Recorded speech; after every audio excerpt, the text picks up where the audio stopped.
अंजलि तू इतने सामान के साथ कहीं ससुराल छोड़ के तो नहीं आ गई? हाँ भाभी, मैं ससुराल छोड़ के ही आई हूँ। अरे तेरा दिमाग खराब है अंजलि। अरे आ गई अंजलि। मम्मी आपको पता था कि अंजलि आ रही है? आपने ही बुलाया अंजलि को? हाँ ज्योति, मैंने ही बुलाया इसे। मम्मी ये आप ना ठीक नहीं कर रहे। इसे बुलाने से पहले आपने आशु से पूछा है एक बार भी? मुझे ना किसी से पूछने की जरूरत नहीं है, मेरी बेटी है अंजलि। अरे बेटी होने के साथ साथ किसी के घर की बहू भी तो है। ज्योति अब अंजलि ना इस घर की सिर्फ बेटी है, किसी के घर की बहू नहीं है। बस मम्मी करवा दिया अंजलि का तलाक। पहली माँ होंगे आप जो बेटी का घर बर्बाद कर रहे हो। ज्योति तुझे पता तो है कि इसके ससुराल वाले इसे तंग करते थे, इसीलिए मैंने अंजलि को बस यहाँ पे बुला लिया। मम्मी इसकी जिम्मेवारी कौन उठाएगा? आपको तो पता ही है कि आशु की सैलरी कितनी कम है, और मेरा पति तलाकशुदा बहन की जिम्मेवारी क्यों उठाएगा? ना मैंने तुझे बोला है कि मेरी बेटी का तुम लोग खर्चा उठाओ। कहाँ से लाओगे मम्मी इसे पालने के लिए पैसे? अगर आपके पास मम्मी खजाना दबा हुआ है तो हमें भी बता दो, हमारी भी थोड़ी सी हेल्प हो जाएगी। अब तक तो आपका खर्चा भी हम ही उठा रहे हैं। बस करो भाभी, ये घर ना सिर्फ आपका नहीं है, ये घर मेरी माँ का भी है, और मैं उनके बुलाने पर ही यहाँ पर आई हूँ। तो अपनी माँ को बोल तुम्हारा खर्चा भी ना खुद ही उठा लें, हमारे सिर के ऊपर बोझ बनने की कोई जरूरत नहीं है।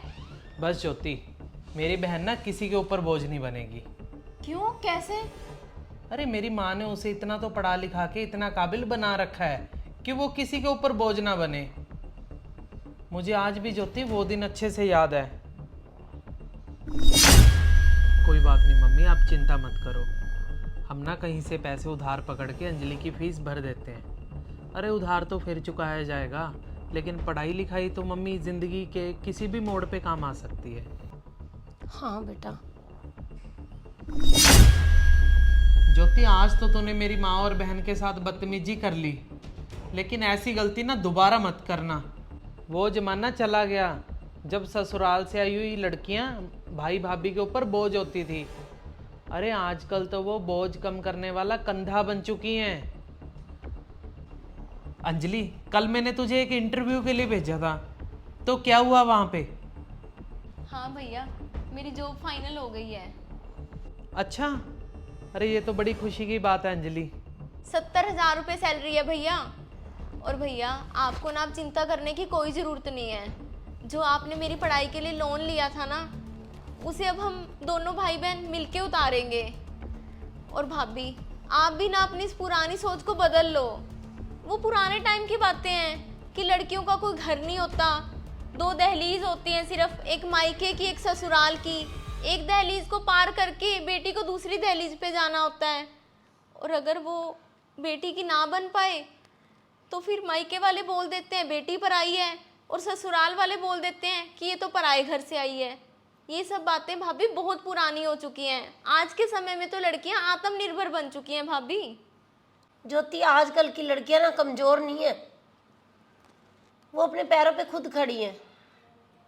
और दोस्तों पहले का टाइम ही था जब माँ बाप को टेंशन होती थी कि बेटियां नसीब के सहारे हैं, जैसा भी है चल रहा है ठीक है। आजकल की लड़कियां तो बहुत मजबूत बन चुकी हैं।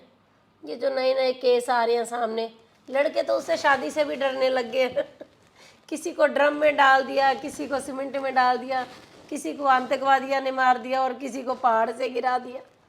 तो दोस्तों लड़कियां तो बहुत ज़्यादा मजबूत हो चुकी हैं। ये तो पहले ज़माने की बातें हैं कि लड़कियों का घर नहीं होता, ऐसा है वैसा है। अब तो लड़कियों का ही सबसे पहले घर होता है। टेंशन होती है लड़कों को, क्योंकि लड़कियां शादी के टाइम लड़कों को बोलेंगी कि भाई तुम्हारा घर है, गाड़ी क्या है, बैंक बैलेंस क्या है, सैलरी क्या है। बोल देगा लड़का 50,000 है, उसमें से तो मेरे 5 सूट ही आएंगे, क्या करूँगी मैं उसका। यानी उन्हें फुल पैसा चाहिए लड़कों से भी।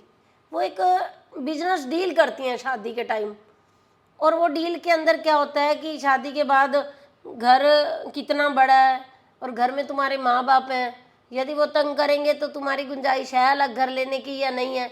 यदि लड़का ये सारी बातें उसकी नहीं मानता तो तलाक का ऑप्शन भी होता है। फिर सीधी सी बात निकाल लेती हैं लड़कियां की आधी प्रॉपर्टी चाहिए। ऐसा नहीं है कि सिर्फ ससुराल वालों को ही लड़कियां तंग करने लगी हैं, मेरे हिसाब से तो अपने मायके वालों को भी कुछ लड़कियां परेशान करने लगी हैं, जिसमें क्या करती हैं कि माँ बाप नहीं रहते तो भाइयों को परेशान करना कि भाई हमारा हिस्सा दे। अगर वो ससुराल में पूरी तरह से सक्षम है तो अपने मायके वालों से तो हिस्सा मत मांगे ना।